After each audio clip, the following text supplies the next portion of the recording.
بسم اللہ الرحمن الرحیم۔ السلام علیکم۔ زکوٰۃ کا بیان۔ زکوٰۃ کی ادائیگی اور اس کے وجوب کی تاکید۔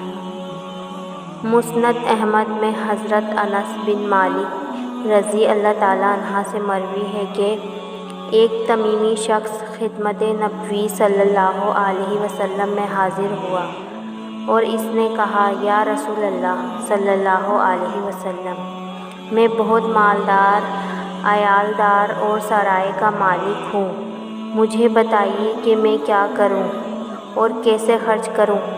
آپ صلی اللہ علیہ وسلم نے فرمایا، اپنے مال کی زکوٰۃ نکال، یہ پاکی ہے، تجھے پاک کر دے گی۔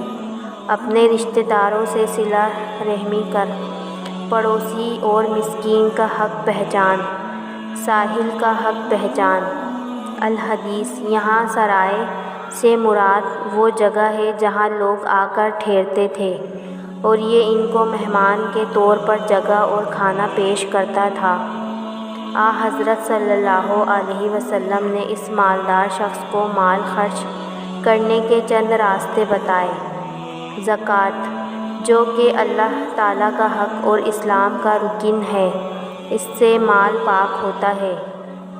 قربت داروں اور ذی رحم لوگوں سے صلہ رحمی کی جائے۔ مسکین کے حق کو پہچانے، پڑوسیوں کے حقوق کا خیال رکھے، کسی سائل کو واپس نہ کرے۔ اس طرح بھلائی کے راستے میں ان کا مال خرچ ہو سکتا ہے جس نے حلال طریقے سے کمایا ہو۔